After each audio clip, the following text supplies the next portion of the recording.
Hey, hello again. Welcome to a truly miserable day here on Long Island. That is Lufker and Spadaro Fields. That is a windsock indicating a really gnarly crosswind. And that is the Coronado Reality Expansion Pack Simcoders Rush AeroSim Gaming Custom Fancy Schmancy Beech Baron, and we are in X-Plane 11, Public Beta 1, and it is a pretty rough beta, but it is very, very promising. So what we're going to do is we're going to hope that this car doesn't run us down. Alright, there we go, and will you look at that? It's a standoff, kids. Look at that. That is cool. Alright, now, question is going to be, how do we get out of here? Because apparently this guy wants his monthly payments here. He's come for the plane, I think. He's going to repossess it because he can't exactly drive like that, especially with octagonal tires there. They're supposed to be round, so obviously he wants to ditch the car. He is envious of our round tires. At any rate, we're going to make a sort of gnarly IFR flight up to Danbury, mainly because I want to demonstrate some of the new features of X-Plane 11, including a much improved Garmin navigator, which has SIDS and stars. So we're going to do that. What we're going to do first is get started here. I've got about a half tanks of fuel. This is pretty short in the runway department, so we are really going to, this is kind of an inappropriate airplane for the field we are at. It's a little too heavy, but we'll give it a go. And tempt fates here, and I'll walk you through some of the quirks of the sim. So first things first, we'll get our batteries, alternators on, get our throttle to full, props to full fine, mixture to full rich.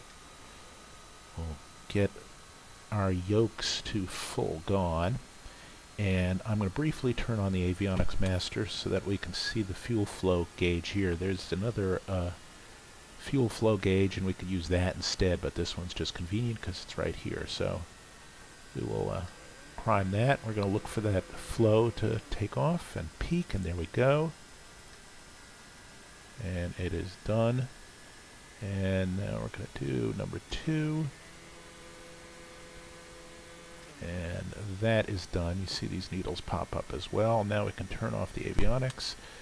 Make sure our parking brake is set. Bring our throttles back to about 1/4 to 1/2 of an inch. And I don't know what we're going to do about this asshole, but I think what we will do first of all is start up number 2.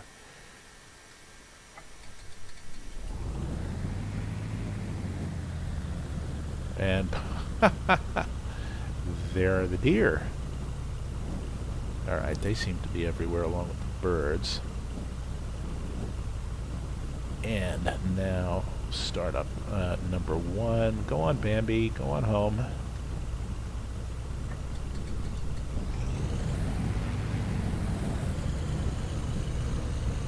Alright.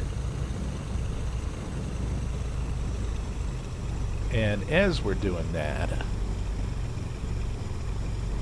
just get our avionics on. And panel lights on here. Because it's kind of a gloomy day. You can hear the wind blowing as well. Alright, so some of the nice little touches here. First of all, get our props synced if I can.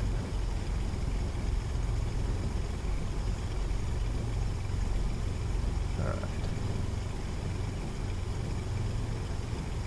Close enough for government work. Come on. Just so they don't make funny noises and things as we're idling. Alright, that's not too bad. Alright, first of all, you're probably familiar, new user interface, and the way it works is kind of interesting. You can access the menu by going to Flight and Edit Flight, and then you will get a cue to go to a main menu if you want. And then on the screen you can choose a different airplane if you want. You can change your location if you want. You can change your weather if you want. And you can customize all of it. So you go like that and change the location. I don't want to change the location. The other thing you can do is you can at any time click right here and get access to any number of settings. The general, sound, graphics, you name it. And while we're in graphics here, let me give you a chance to see what I'm running. I'm running a 1080 NVIDIA with a 6700K CPU running at about 4.6 gigahertz. Now, what is fascinating to me is that we are getting about 25 frames a second. We are doing 4K with 2 times sparse grid super sampling anti-aliasing, or super sampled anti-aliasing probably. I'm not sure exactly the recipe they use. Maximum texture quality, the second to highest visual effects, a ton of real world objects, which apparently covers now all objects. You can't change roads, select just roads or houses or trees. It does them all in one swoop. And it says we are running 9.8 gigabytes of textures. Now, this card only has 8 gigabytes of VRAM, and if we were running 9 gigabytes of textures in X-Plane 10, the card would be going at about 6 frames a second. It is going at 25. So either it's doing some jiggery pokery here and swapping around with them, or it is lying and it is actually loading less than that, or I don't know what, but I'm perfectly happy that it's loading all those textures if it is, and that it is performing so nicely at such high resolution. You can set up your joystick and your other stuff here, which is very nice. You just hit calibrate and then you go through it. Now, I'm running a Precision Flight Controls throttle quadrant, and it doesn't pick up all of my axes. And it doesn't let you calibrate all of the axes. That's why these are all red and these are blue. It oddly enough let me calibrate a throttle, but not the other throttle. And of course then it left it so that they were uneven in the plane. The solution, after a whole lot of screwing around with it, was to not calibrate any of it, to skip all of them. And that seemed to work fine. Everything else calibrated nicely, so. And you notice here, this lets you very, very quickly and visually check what is bound to what. And so that makes it a lot easier. And the wonderful thing here is you've got searchable stuff. So if you want to do flaps, something with flaps in it, anything with flaps in it here now, it shows you flaps down a notch, and it also shows you what, if anything, it's already assigned to. So that much is good. It doesn't allow you to uncheck certain things like sloping runways, which is too bad if you've got a piece of terrain mesh that's really, really wonky. And there are a lot of choices that are still in the prefs files that aren't exposed in this interface, and I think they're still working on what they're going to include and how deep they want to make it. But on the whole, it's a pretty damn laudable effort, and it's relatively easy to set things up the way you want. So that is very nice. Now, as we're warming up here, let's just take a look at our flight plan, which seems to still be in there. So what we're going to do is we are going to actually fly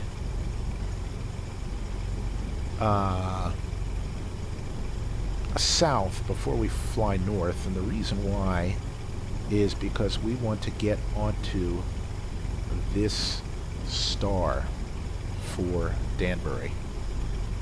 And wow, the weather is bad in Danbury. Alright, this is going to be fun.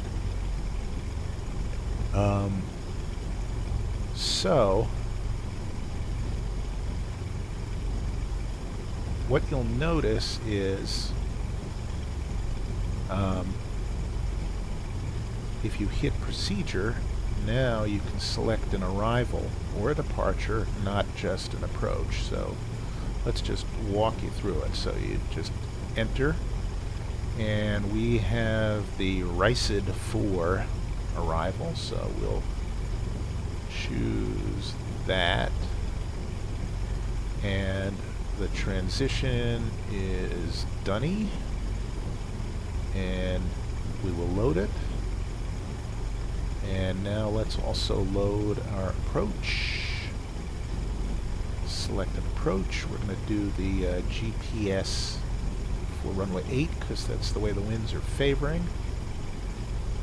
And we'll choose enter, and we are going to do, I think it's Doswell, but I'm not sure. Yes, it's Doswell right here. That's our transition. Or our transition. And we'll also load that. And it says nav data out of date. That's another quirk. You sort of have to kind of ghetto update your nav data by updating it using Navigraph and then copying it into the right folder. I haven't done that yet, so it barks at me the whole time. Let's just take a look, though, at our star. This is kind of convoluted because you wouldn't really fly a star like this, and you might not even fly a star if you filed an IFR plan. You might get direct to your initial approach fix, or you might be talking to New York approach the entire time, and they'd be sending you all over the sky to route you around all sorts of other stuff, which is more important than you are. Anyway, so we want to be at, we can be a minimum of 4,000. Expect to cross RICID at 9,000. Alright, we are probably not going to get up to 9,000 by RICID. And in any case, we can fly a lot lower. It's going to be a mess no matter where we are, I think. But we'll see. Just take a quick look here.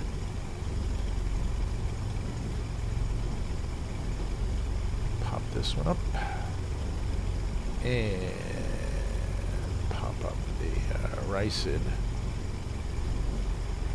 4. And the other thing we'll do is, well, you know what? I've already looked. There is no ODP or any other instrument departure procedure for Lufker Spadaro. I believe the official procedure is don't hit that tree. And in the meantime, let us see. I think let's take off of the grass. I think it's a slightly longer strip, and it'll be more fun anyway. So we're in GPS mode. We'll give ourselves a squawk code here. Let's get our crap turned on. Little pro tip, you can't preset your vertical speed unless you've at least enabled the flight director. Don't know why that is, but that's why it is. So we'll try to no, try to climb at about 12. We can, you know, we're light. Go up about 1,400 feet per minute. Let's make it 13, and we'll do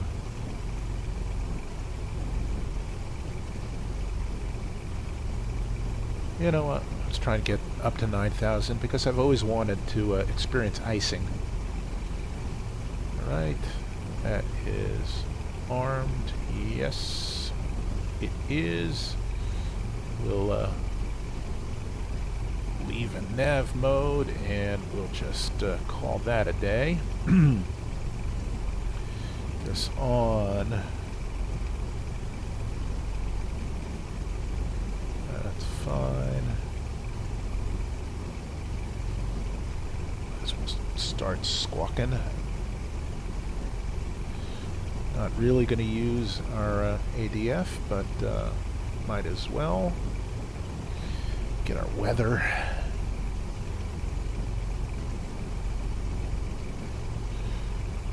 And we don't really have a weather here. I guess Shirley is the nearest. Overcast 400.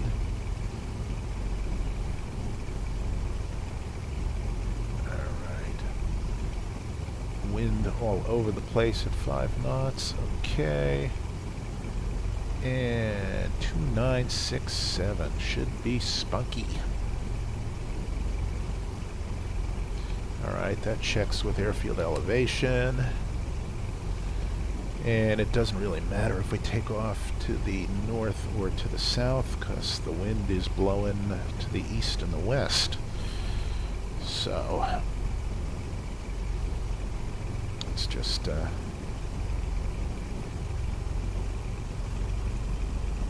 see if we can get out of here without injuring anybody. Alright, we'll just... Oh, really? No, sorry. I do not respect your authority.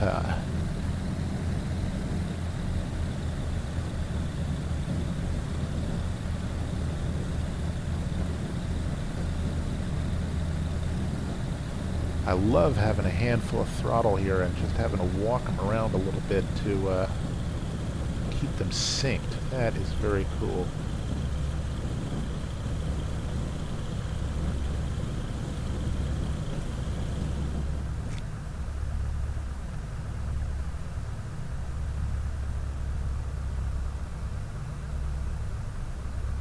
Okay, now we're just going to sort of go over the river and through the woods. Let's see, where can we turn?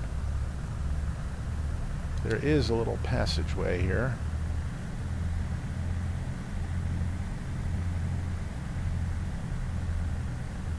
I know it's around here somewhere. Isn't this wild? This, I was looking at this strip, it's 40 feet wide, surrounded by obstacles. It looks like possibly the worst place anywhere to fly. And if you look at the real one, it is not as pretty as this. This is This is pretty much being flattering to it. Alright, can we go this way? This is wonderful, sort of scouting away through the woods here. Oh, look at this jerk. Look at this guy. Oh yeah. Oh yeah, always in a hurry. Alright. Haven't you always wanted to do this in a beach barren? This is kind of fun. How'd you like to have a plane there? Yikes. Alright. Clear. Alright, we're gonna mow some hedges here. Look at this. I'm gonna have poison ivy by the end of it. Alright, let's see. I think we want to take off to the south. That would be good. Oh, look. Hey, stop for tea. Look at this. This is wonderful. This is magnifique. Look at that. Little Schwinn bike there parked by the Skyhawk. That's gorgeous. Look at that. I like this. This is very cool. Alright. We are going to use at least a notch of flaps. And we'll have the wind from our right front if we're lucky. And we'll just go all the way out to the highway here. And Jesus, these assholes in their trucks. Look at this.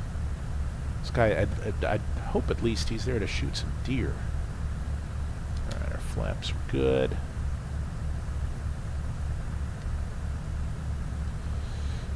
Get our pitot heat on. We are going to need it. We'll stand by with our ice protection. We probably will need it. I taxi on the taxiway, except then our wings would hit the trees. So, kind of doing a little bit of awkward maneuver here, but we need all of the runway that exists here. Now, this being a soft field takeoff, I'm going to yeek back on the stick almost immediately to lighten the load on the nose gear from the bumps. And then we will, when the airplane inevitably comes up off the grass a little bit early, we're going to hold it close to the ground in the ground effect. So what I'm going to do actually is relax a little bit of pressure. Oh, look at that. The wind really is variable. Look at it spinning around. That is pretty damn good. So, as a matter of fact, as soon as the airplane comes up off the turf with its main gear, I'm actually going to relax the back pressure on the stick ever so slightly. And we will do our level best. I'm using a little bit of differential power here to spin us around. Twin engine tricks. Alright, we're stuck. Now we're not. Now we're stuck. Alright, a little bit of friction glitch. Alright, so here we are. Let's get ready to go. Get trimmed out a little bit. Keep the engines ticking over. Alright, right now we're just about at neutral trim. Make sure our rudder trim is neutral, and it is. Alright.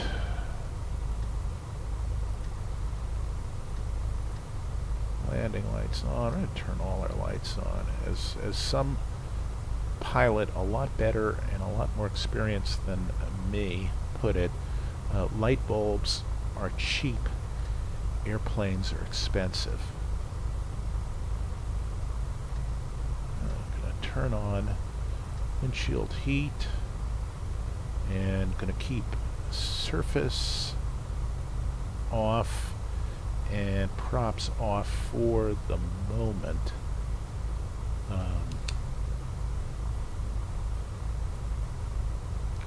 Set course to 1A2. This does not slave automatically. The other thing is, been unable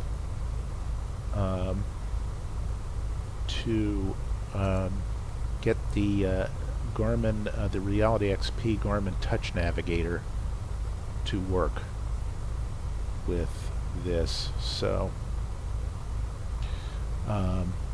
that is a little bit of a vexation, because you'd like to have a little bit of a more luxurious kind of thing going. Alright, I just want to get this thing track up. North up is a plague. I hate it, I hate it, I hate it. Some people love it. On a bigger map, it's good because you get to see it the way you would on a map. On this little dinky thing, it's bad. You really don't want any confusion about which way you're actually going to be going. So, and flight director is in nav mode, GPS mode, that is correct. Temps, pressures, fuel quantity is 1/2 and 1/2, that's fine, we're not going far. Fuel flow, fine. Temps in the green. Instrument suction is sucking. Outside air temperature at the moment is 55 degrees, which is, of course, it's December. Why shouldn't it be? Exhaust gas temperature is normal, and you know, I did not check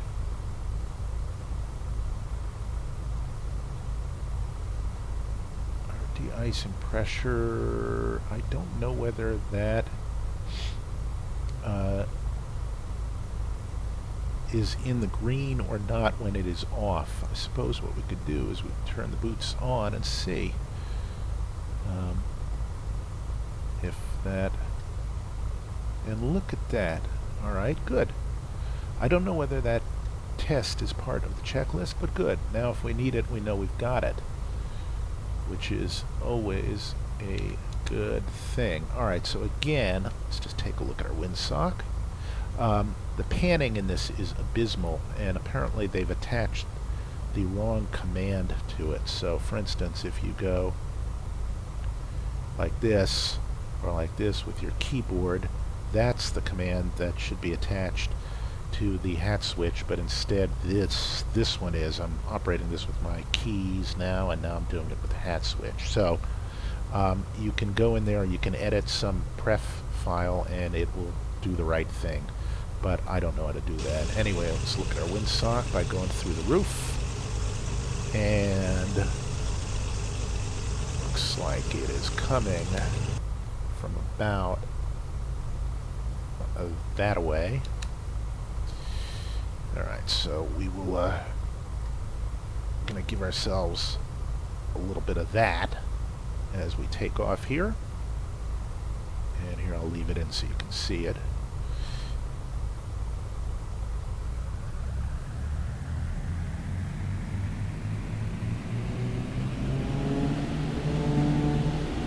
Alright, so up comes the nose.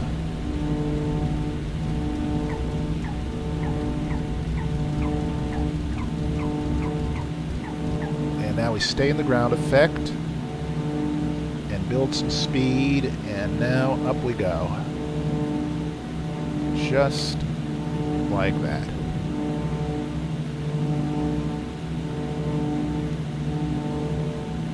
And is my gear up?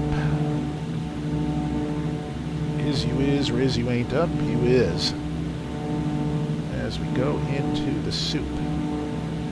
And we go heads down.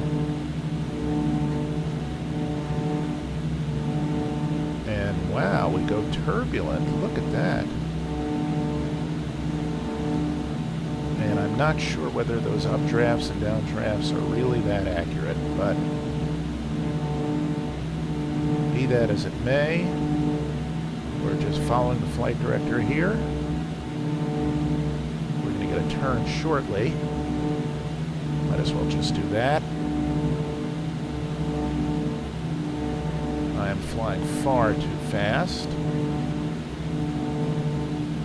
Let's bring ourselves to climb power, which is about 25 by 25. Get our props synced in 1 second.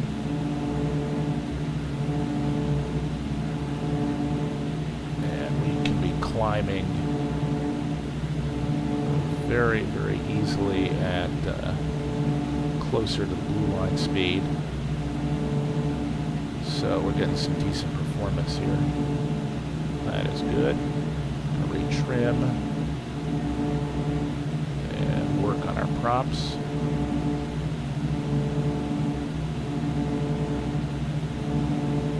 Okay, climbing at 1,500 feet per minute, trying to maintain a scan too.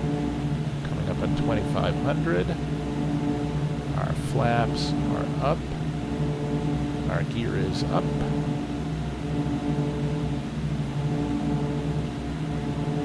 And our outside air temperature is still about 42. That is not normal, but X-Plane does that sometimes. It transitions you between layers of turbulence with a certain lack of finesse. If that happened in a real plane, it would be in shreds of metal.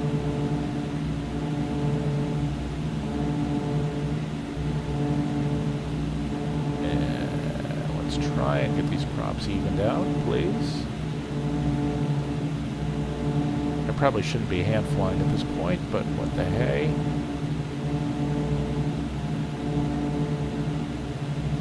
There we go. Alright, plop in the prop sync. The prop sync will not sync unless you get the props very, very close. Okay, nav vertical speed coming up about halfway through our climb, and I am still flying too fast. Although I'm flying to 1,500 feet per minute, so it's actually, if I climb any faster than that, our ears will pop. Let me just get ourselves trimmed out a little bit. And again, we're coming up to Rysid, and we're going to have a big-ass turn in 1 second. As you can see.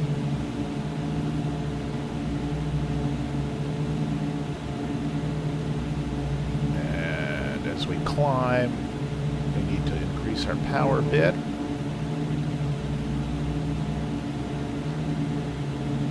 I'm reminded that you lose about a pound of manifold pressure for every 1,000 feet up you go.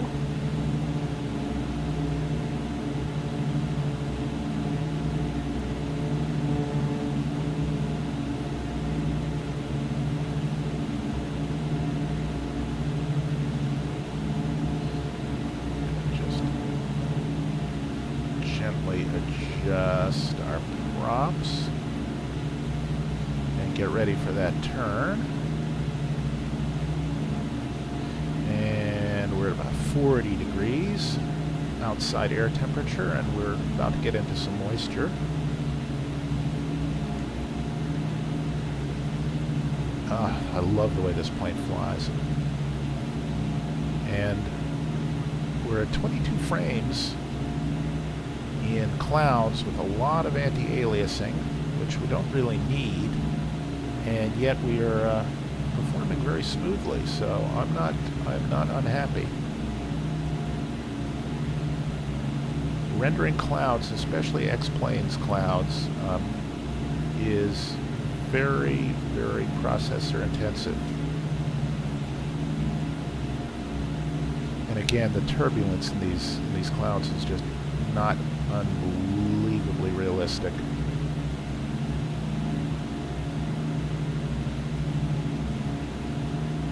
But up we go. Coming up on 7,500. And there's nothing difficult about hand flying this plane in IMC, as long as you don't look outside. and as long as you keep a good scan. So there's my speed, my altitude, but that's really secondary. I'm really focusing on my ADI and my airspeed.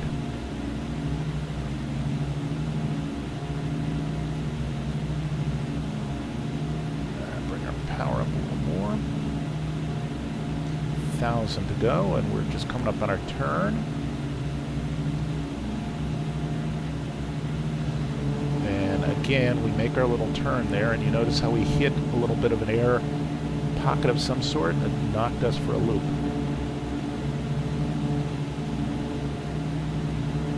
I'm just holding a standard rate turn here.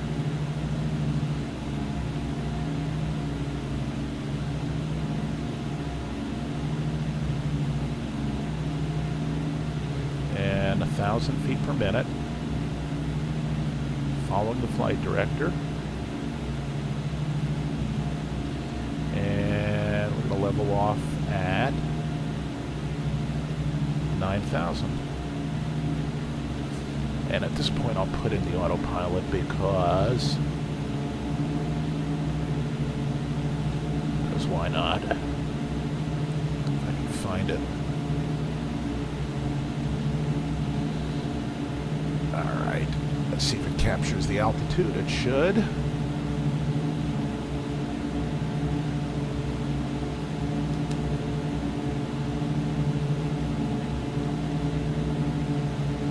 Alright, so we're on a star. And we're on a star in this airplane, which is pretty cool.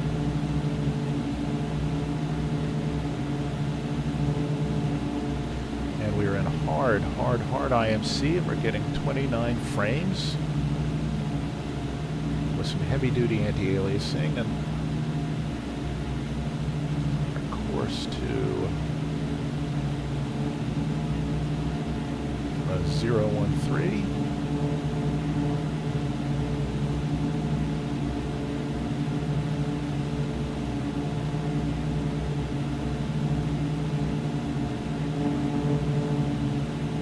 Alright, and again we're rendering nicely, which is cool.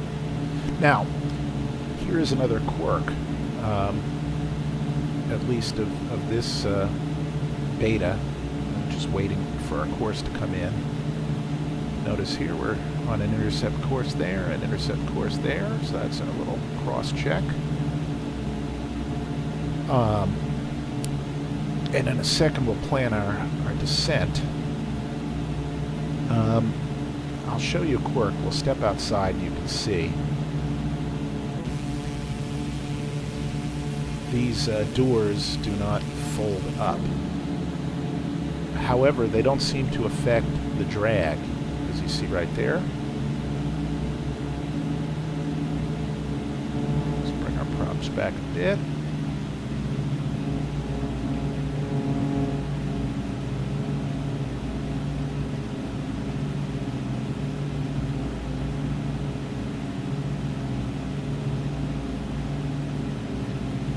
And we are just above freezing here. Do we have any ice? Hard to say. Don't know if it shows ice.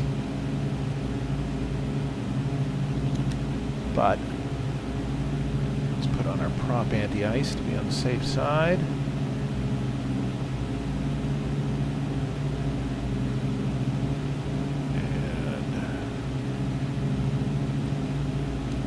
And see whether our ice lights will let us see said ice. Hard to say. Alright, so we're on this arrival here. We're inbound from Ricid. Right here, we're inbound to Keyed, which is right there. Then we're going to cross the mighty Long Island Sound. Luckily in icing conditions and at the widest point of the sound, so that should be fun. Alright, the weather now in Danbury is overcast 600 feet. We are probably not legal to do this approach, but let's find out.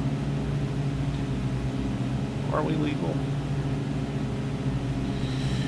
We are probably not legal. Let's see, we are a Bravo weight airplane. 1260, what's the airfield elevation? Is 450, 460. So 803, they do the arithmetic for us. 803, and no, we're going to be grossly illegal. So theoretically, when we get down to 803 feet, which would be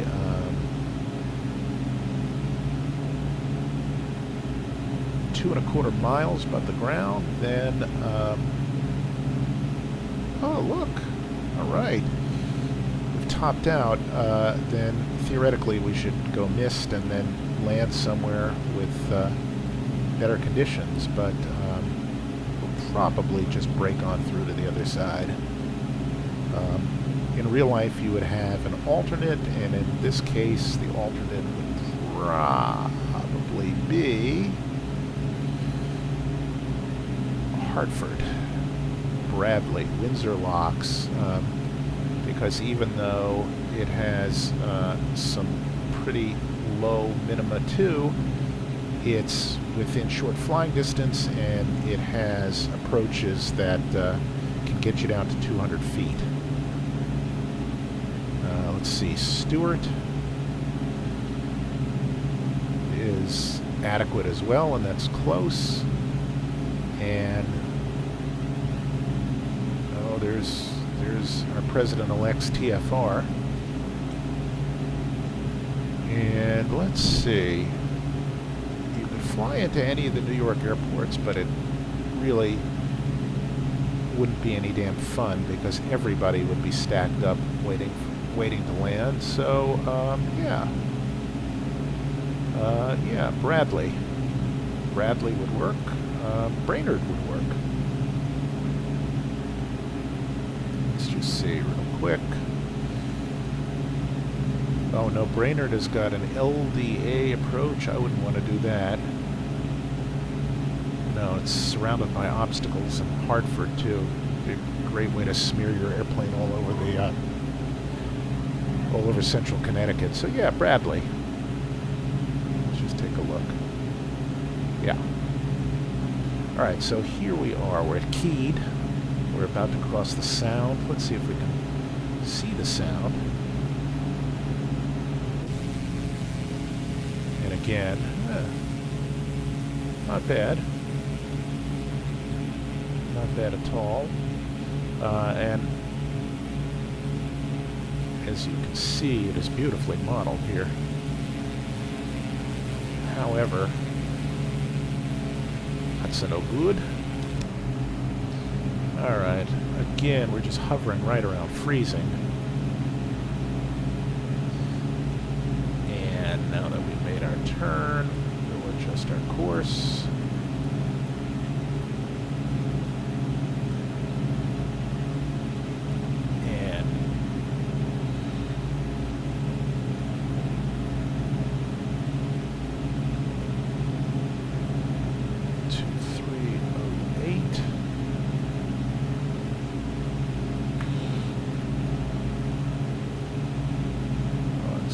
Enough for government work.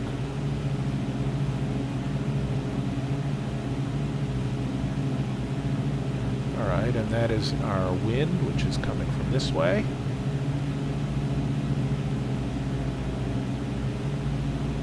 And let's see how many track miles we have to go. We've got all the time in the world to get down, really.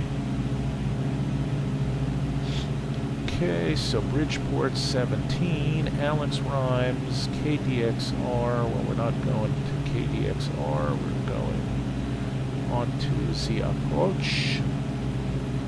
So it should be Alex Rhymes, and then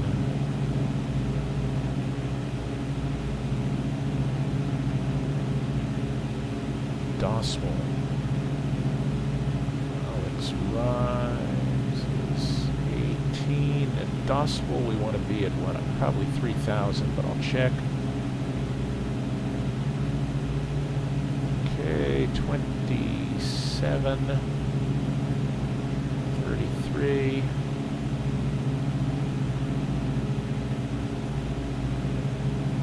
45. Alright, so 45 miles to get us to, we'll skip that.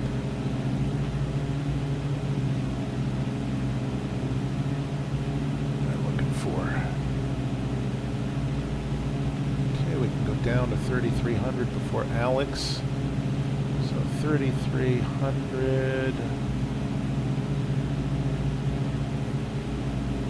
And yes, 3,000. Right there. 3,000, 2,100. Alright, piece of cake. So if we want to get down to 3,000, give or take, from 9, we need to start down 20 miles before Doswell.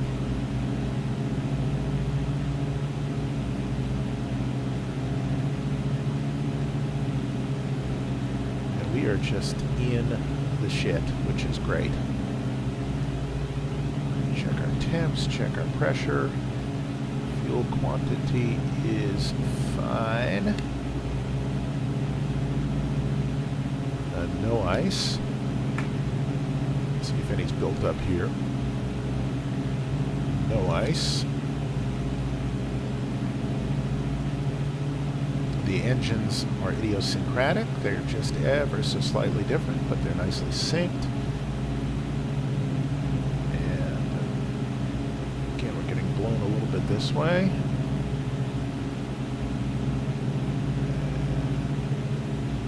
Put in a little bit of left rudder to just even ourselves out right there. Probably that'll pick us up about 3 knots or so. Let's see if you can open this here. No. Alright. And we're coming up over Bridgeport. We're loading some weather. And you can see our frames just went down to shit. Just hope they come back up again. It'd be unfortunate if they didn't. Okay. Are crappy.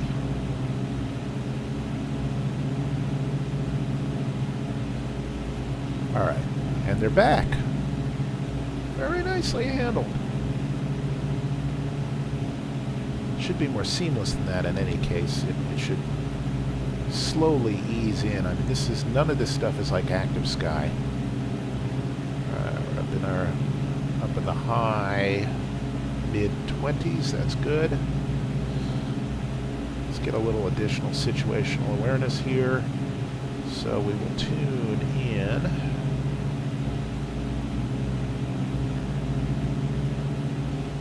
Tune in Carmel. And we'll be on about the 055 radial. So 116.6. 055.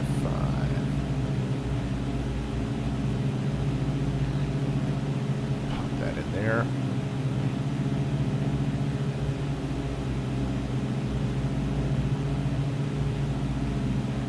Was it 115, 116.6.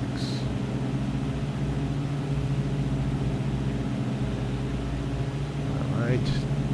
I do not have an RMI. That would be a very nice thing. All right. And right now, let's get 055 in there.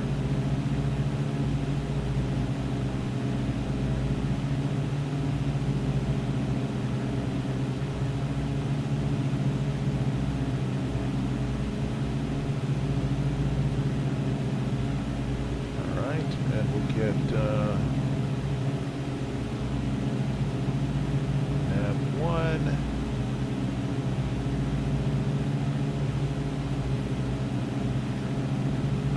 sure we are that far away from there. It doesn't seem right, but so be it. And do we have...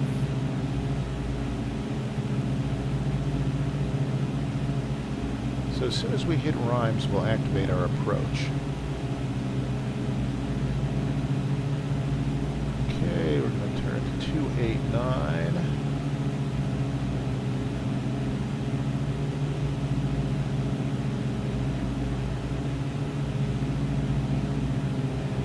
There we go.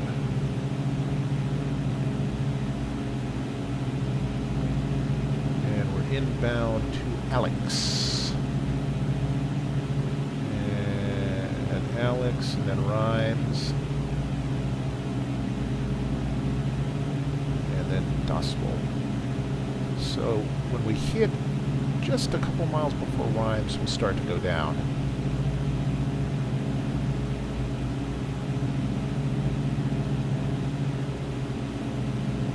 And inbound to Rhymes, we will also arm or activate our approach. Although it may do it automatically.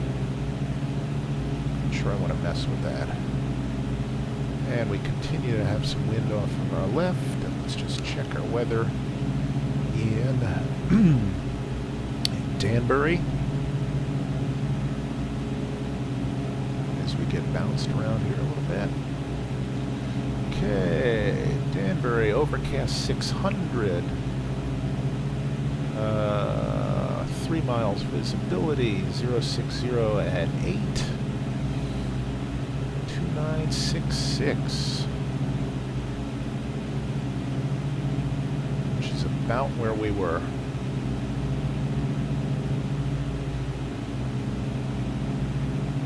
That's about right. Alright.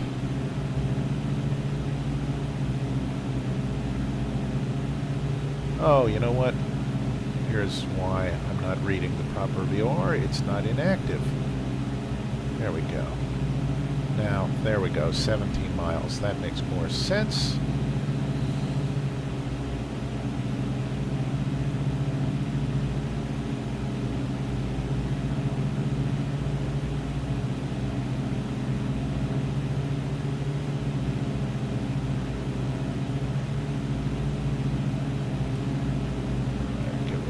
Down.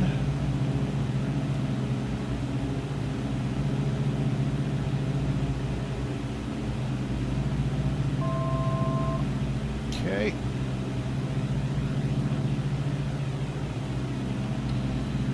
Just checking our outside air temperature. It is still nasty. See how our prop levers are offset? That's because the engines are not quite spinning at the same speed.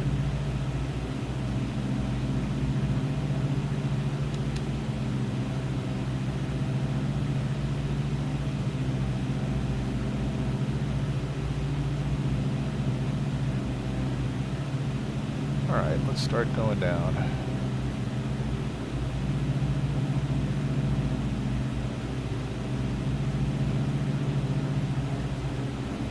For the moment, I'm not going to yeek off the power too much because I don't want to overcool the engines.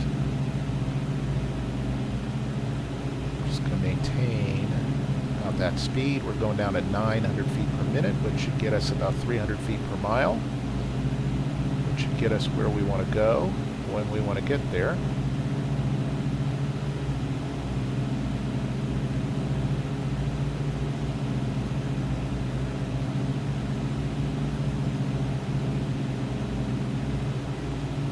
Message, yeah, thank you. I'm going to turn 1 degree to our left in 4 seconds. 3, 2, 1. Now. Okay, we're going down at the rate we want to go down. And we rhymes, and then from rhymes we got reason. I got docile.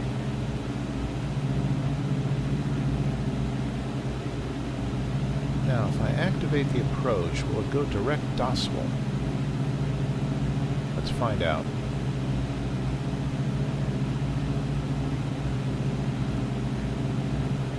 Bet you we will.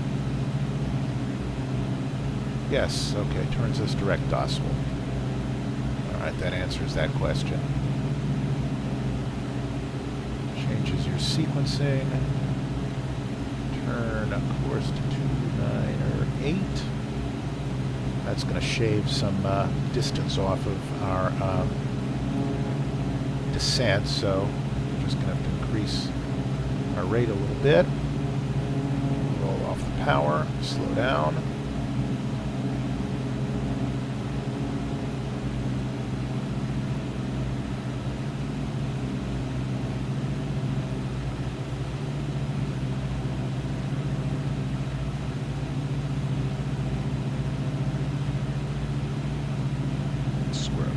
Bug.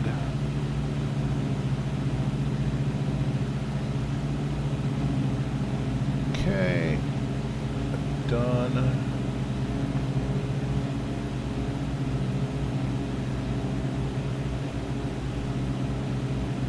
Okay, we're on the approach. We're going to make our first turn in 8 miles.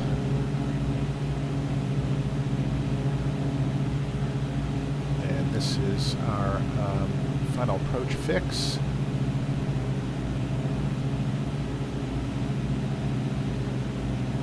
Alright. Get to docile, we can be at 3.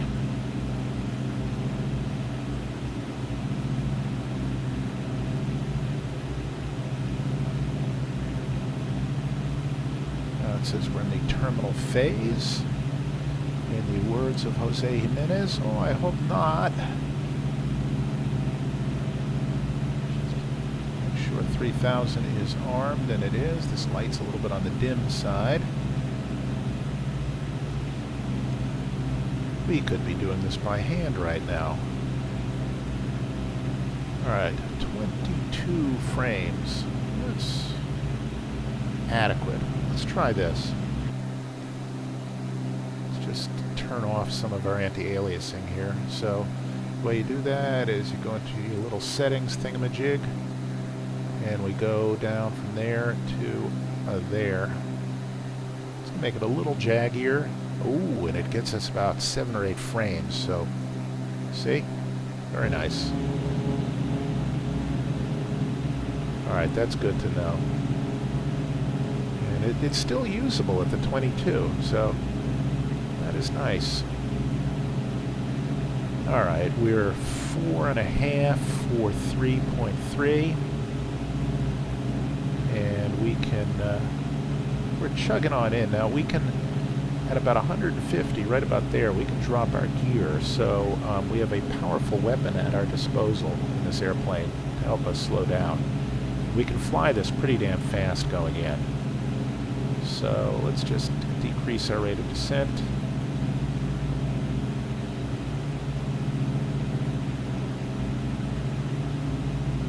And slow down a little bit.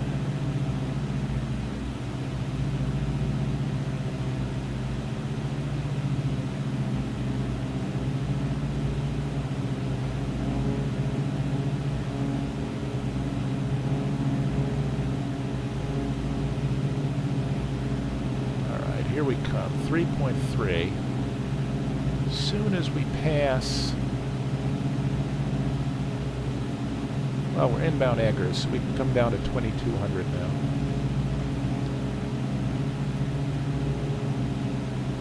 So let's, and rearm that. And now we can slow down.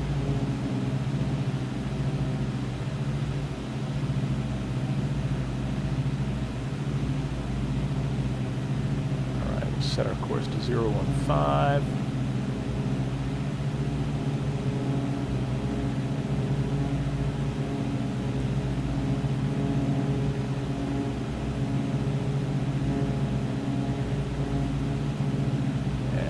slow down. Bring our props to full.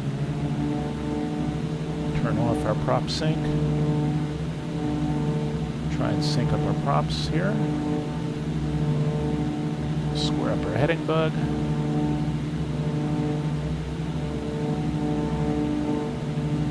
And we're going to be turning onto runway heading in 1 second.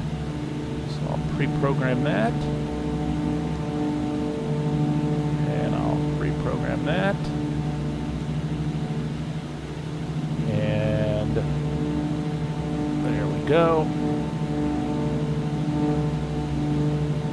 All right. And there we go. Bring our gear down. Turn our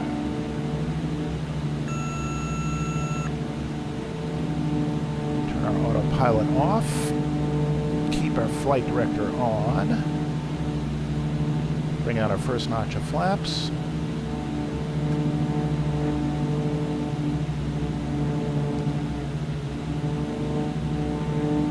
Try not to balloon up like that.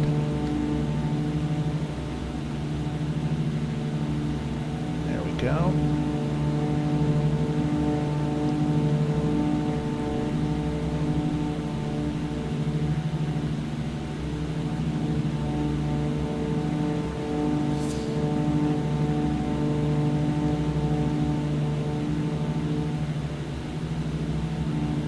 All right, get our asses into approach mode here.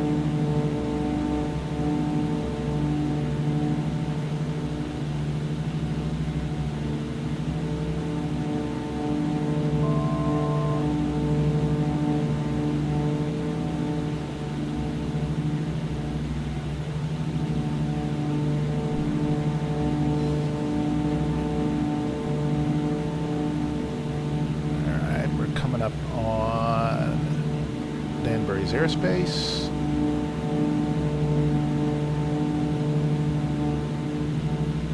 And we need to spin this down, of course. And I don't think we're going to get any guidance on this.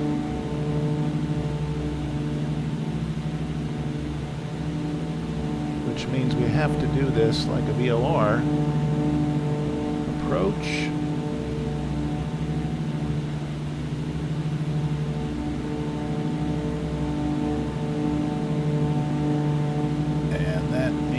Should have started a clock. It also means we should be checking that right there. Don't think we're going to get vertical guidance on this.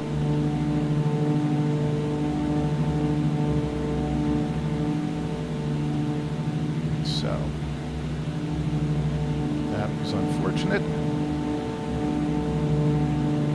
But we are now 5 miles away. We're at 1,500 feet, but we are considerably, we're only 1,100 feet.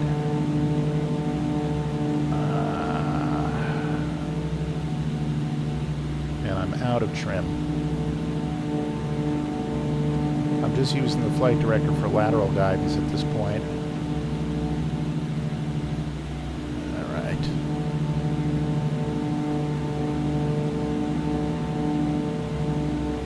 Oh, we are getting vertical guidance. All right.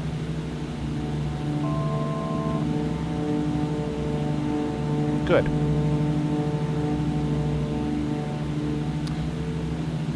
So we'll get ourselves into a 500 foot per minute sync.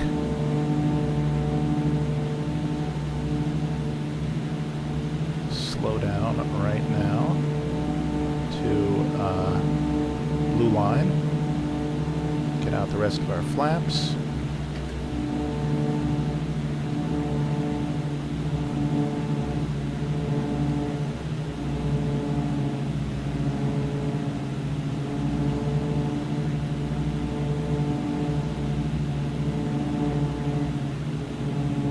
These updrafts are not really realistic.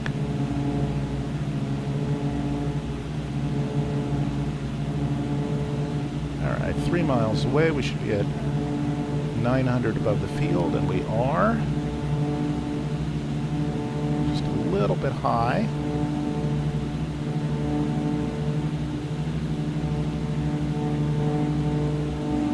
Just going to increase my sync a little bit.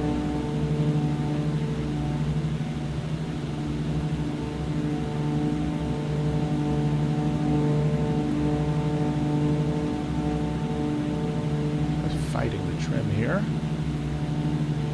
Okay, good. We're in the slot.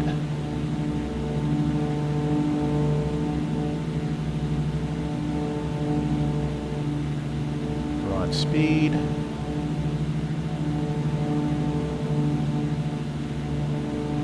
And we're 1.7 miles away.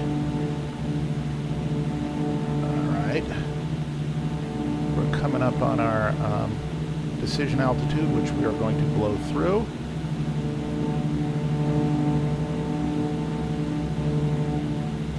Gear is down, flaps are out, speed is right,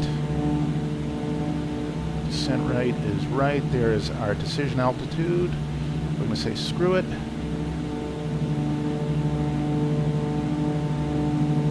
I see hints of the ground environment.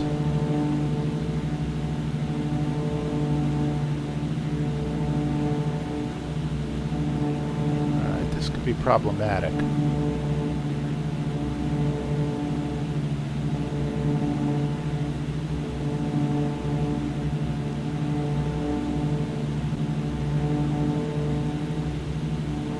There's the runway.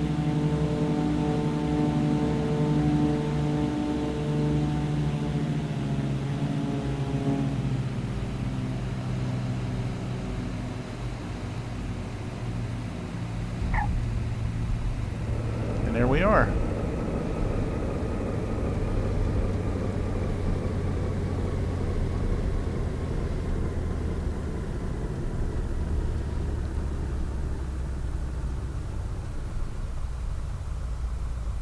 Alright, well that'll certainly tighten the old sphincteroonie. Ourselves cleaned up, and I mean that literally. That was a completely, totally wrong thing to do, boys and girls. Wow. Look at that. Didn't have no computer do that for us. No, sir. Look at that. That is, I'm just going to have to stop and admire that for a second. All right. Wow.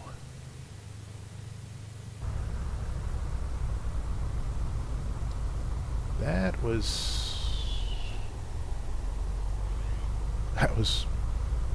pretty good. A little high at the end.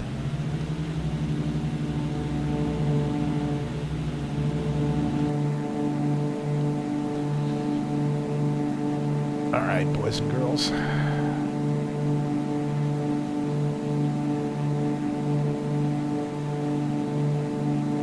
Let's see when we broke out.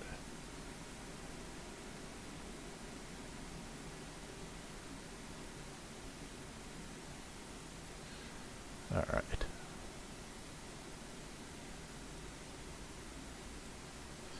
All right, now we can see it from there.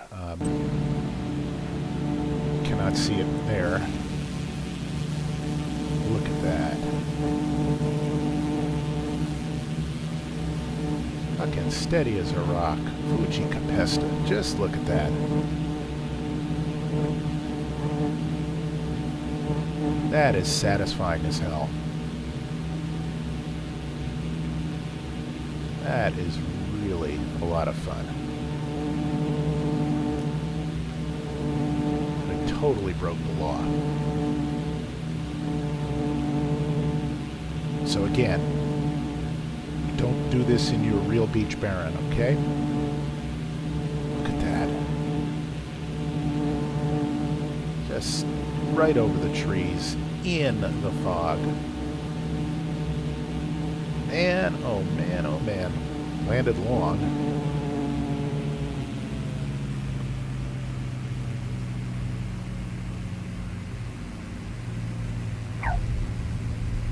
Oh, so sweet.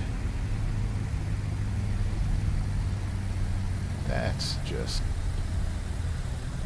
wicked cool.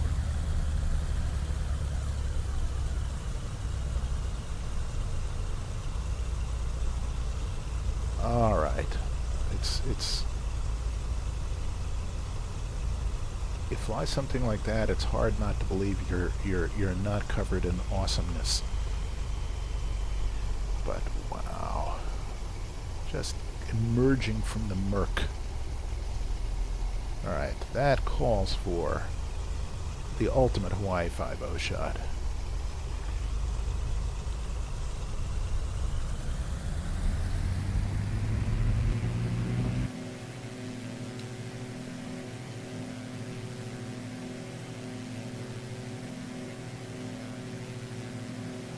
Fucking A.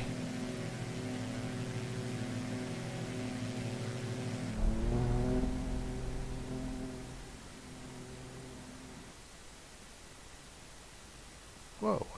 What happened? Where'd we go? Oh. That's what happened.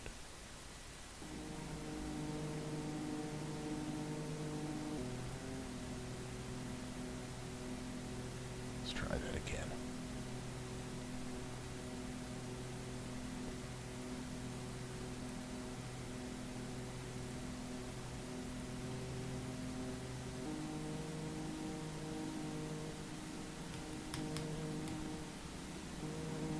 No, it's loading up all the weather.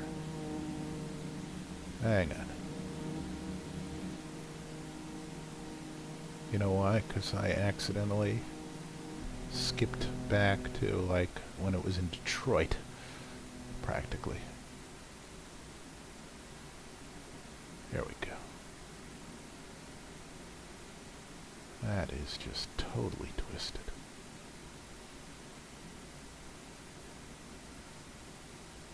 That's actually invisible. That's just an artifact. Look at that.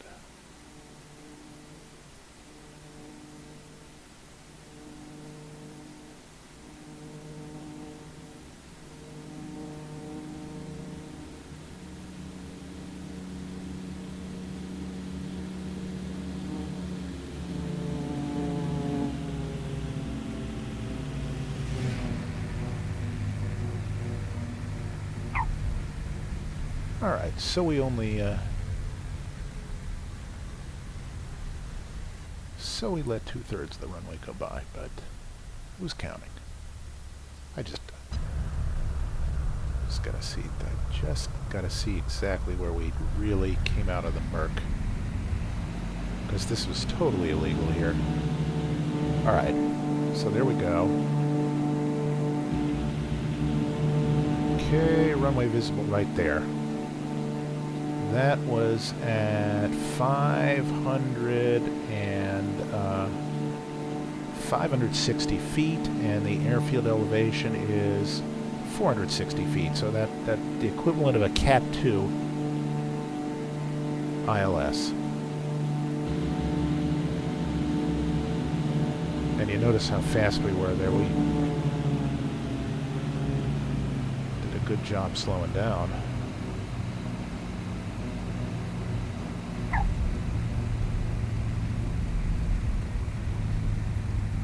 Ho, ho, ho, ho. That was wicked fun.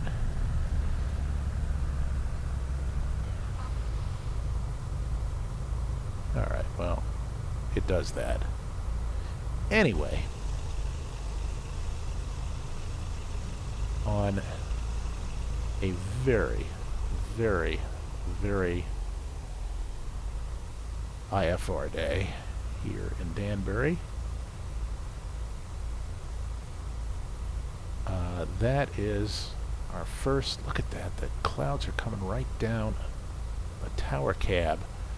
That is the introduction to X-Plane 11 at the moment, and I'm just glad this airplane works with it. A bunch of others don't. But this one is just way too fun. And I'm sure we'll be doing a lot more flying as the betas progress. And I'll see everyone real soon. Bye-bye.